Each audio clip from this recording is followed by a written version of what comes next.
हमारी संस्कृति, हमारे संस्कार सदा रहें हमारे साथ। सब्सक्राइब करें तिलक।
अब हमारी रक्षा आप ही कर सकते हैं प्रभु। प्रभु, असुरों को रोकिए प्रभु, असुरों को रोकिए, अन्यथा अनर्थ हो जाएगा। कार्तिकेय की रक्षा कीजिए प्रभु। तारकाक्ष का वध अब अनिवार्य हो गया है प्रभु। तारकाक्ष का वध अनिवार्य हो गया है।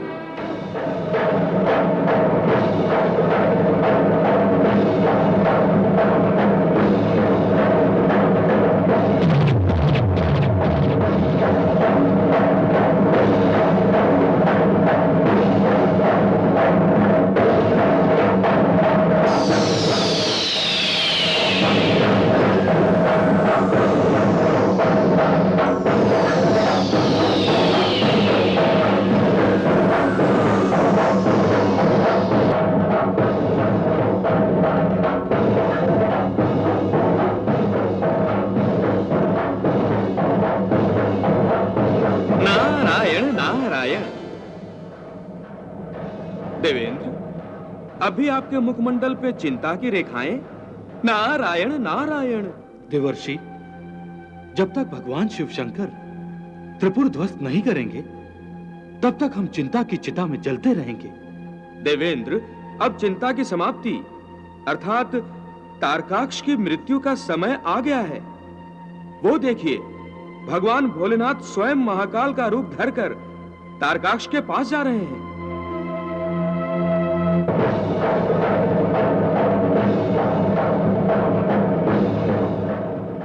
देवर्षि, यदि तारकाक्ष की मृत्यु का समय आ ही गया है तो महादेव को स्वयं उसके पास जाने की क्या आवश्यकता है? शिव शंकर स्वयं अपनी शक्ति से उसे कैलाश पर बुलाकर ही मार सकते थे। देवेंद्र, आप ठीक कह रहे हैं, परंतु आप ये भूल गए कि सृष्टि में जैसे जन्म और मृत्यु का समय निश्चित होता है, उसी तरह उसका स्थान भी निश्चित होता है। जब तक समय और स्थान का एक दूसरे के साथ संगम नहीं होता, न जन्म हो सकता है न मृत्यु। इसीलिए यह देखकर कि तारकाक्ष की मृत्यु का समय आ ही गया है, भगवान शिव शंकर, जो स्वयं समय और काल का रूप हैं, तारकाक्ष की ओर जा रहे हैं।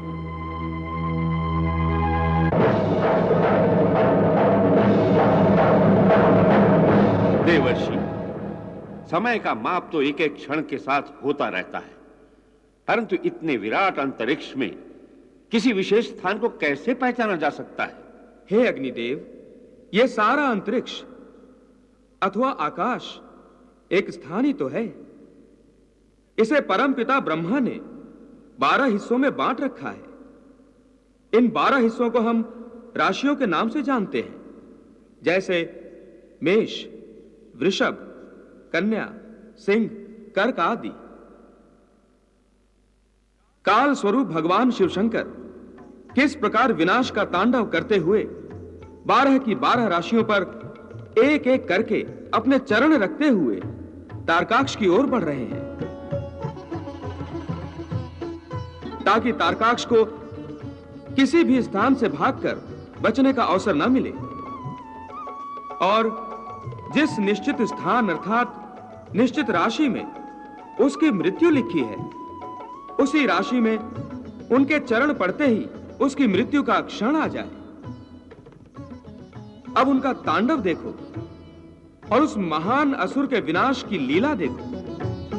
जय शिव शंकर, जय शिव शंकर, ओम नमः शिवाय। ओम नमः शिवाय।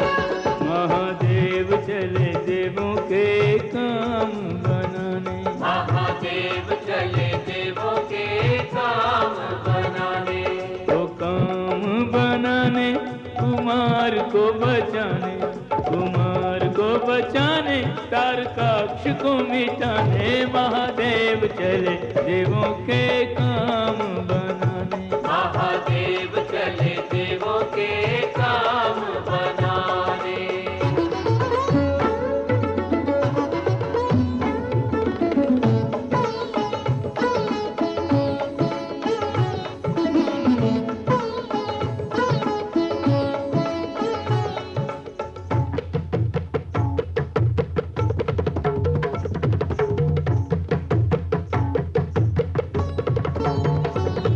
गगन में मेष राशि पर महेश ने धरे चरण, महेश ने धरे चरण, ऋषभ पे आए करके मेष राशि का अतिक्रमण, देश का अतिक्रमण, ऋषभ को पार कर मिथुन के घर में शंभु आ गए। हर हर महादेव, चरण छुला के भाग्य कर्क राशि का जगा गए। हर हर महादेव, महाकाल महादेव निकले हैं काल और स्थान को मिलाने। महादेव चले देवों के काम बनाने, महादेव चले देवों के काम बनाने।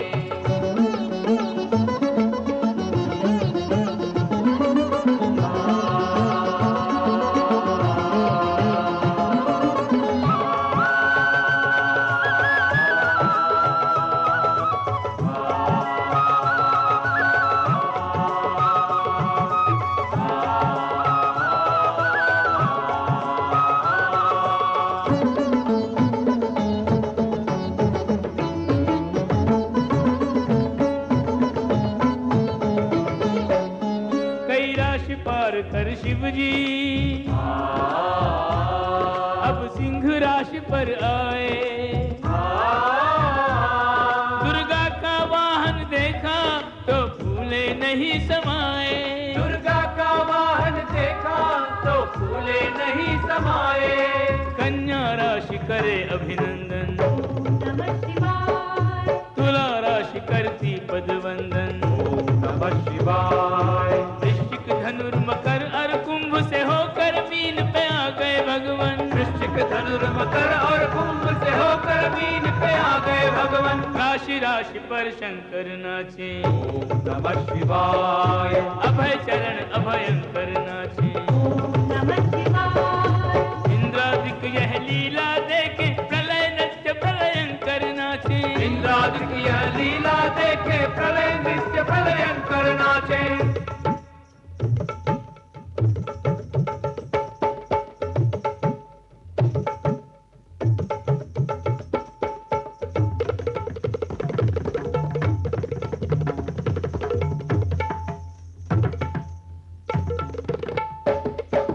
इंद्रादिक यह लीला देखे प्रलय नृत्य प्रलयंकर नाचे।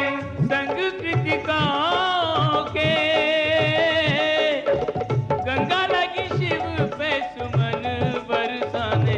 महादेव चले देवों के काम बनाने, महादेव चले देवों के काम बनाने। हर हर महादेव, हर हर महादेव, हर हर महादेव, हर हर महादेव, हर हर महादेव, हर हर महादेव, हर हर महादेव, हर हर महादेव।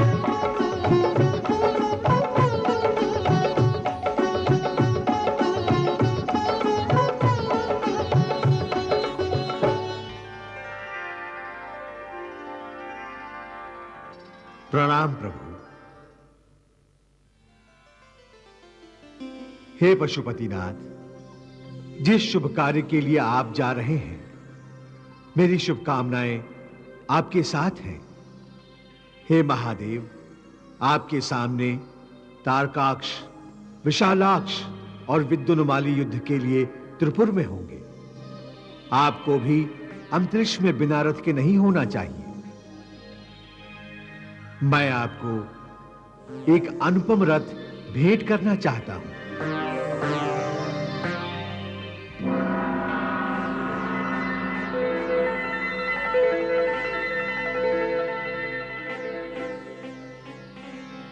हे महादेव, आप इस रथ पर आरूढ़ होकर जाइए।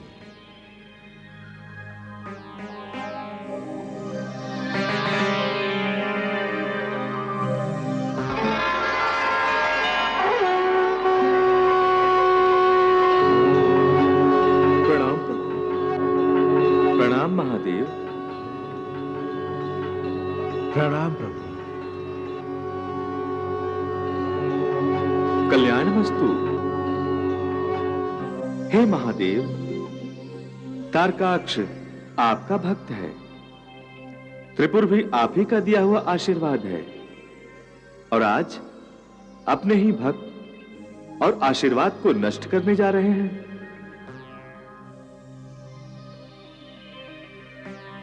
सृष्टि विकास का यह महत्वपूर्ण चरण संपन्न कर दीजिए महादेव, क्योंकि तारकाक्ष ने आपके दिए वरदान का दुरुपयोग किया है। सृष्टि कल्याण में बाधाएं खड़ी की है उसने। तारकासुर ने भी यही किया था। उसका और तारकाक्ष का वध अनिवार्य है।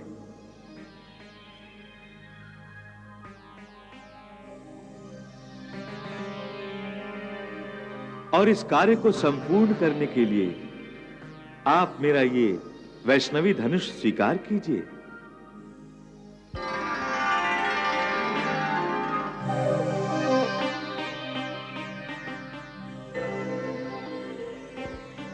आपकी जय हो भोलेनाथ।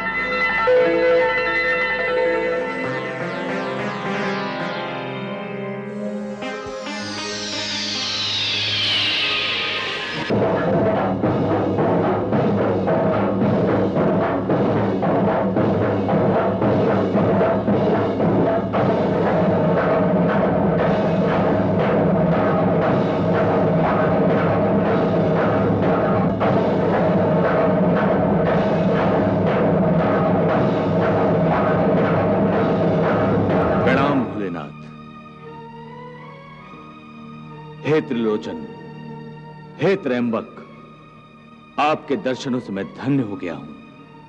अपने इस भक्त का प्रणाम स्वीकार कीजिए। तुम्हारा प्रणाम स्वीकार किया जा सकता है, किंतु तुम्हें आशीर्वाद नहीं दिया जा सकता। हे प्रभु, आप तो आशुतोष हैं, और आप तारकाक्ष, ये युद्ध क्षेत्र है। यहां जिह्वा से नहीं, अस्त्रों और शस्त्रों के द्वारा बात की जाती है।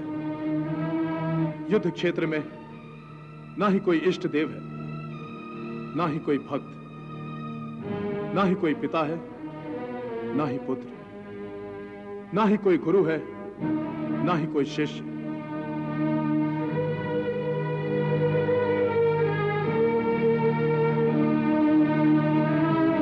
इसलिए युद्ध क्षेत्र में आए हो तो अपने योद्धा होने का धर्म निभाओ और युद्ध के लिए तत्पर हो जाओ। परंतु भोलेनाथ, अपना धर्म निभाओ तारकाक्ष। हे प्रभु, भक्त न भगवान का वध कर सकता है, ना ही भगवान भक्त का। ऐसे कायरों जैसे शब्द तुम्हें शोभा नहीं देते तारकाक्ष। तुम मेरे भक्त हो, इसलिए निर्भय होकर युद्ध करो। जैसी आपकी आज्ञा प्रभु।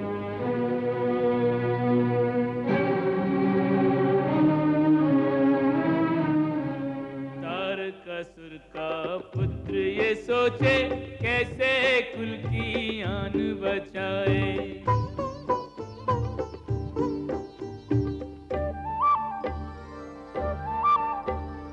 मर्यादा का उल्लंघन रण कर कैसे शिव पर शस्त्र उठाए।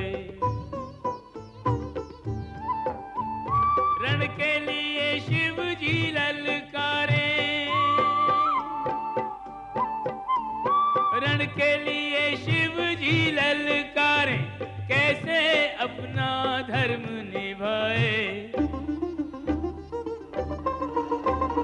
रण के लिए शिव जी ललकारे कैसे अपना धर्म निभाए। आगे बढ़े तो बड़ों का अनादर, भागे तो का पुरुष कहाए। आगे बढ़े तो बड़ों का अनादर, भागे तो का पुरुष कहाए।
शिव पर शूल चलाया तो यह कौतुक देख के शिव मुस्काए।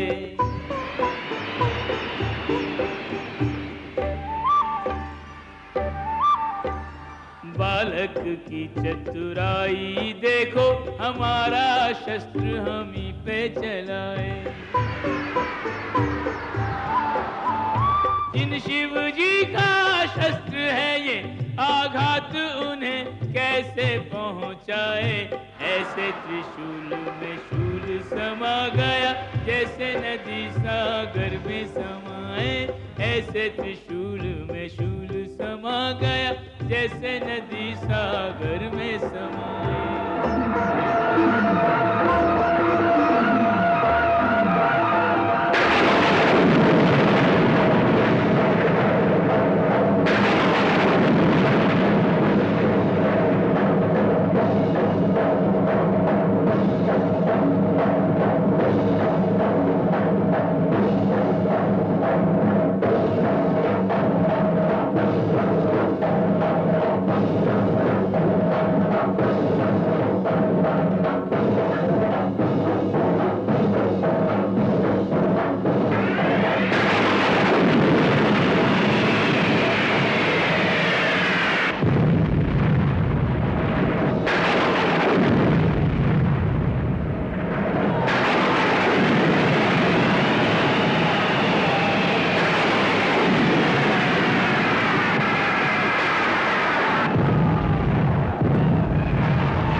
आश्वस्त त्रिभुवन पति महादेव ने कर दी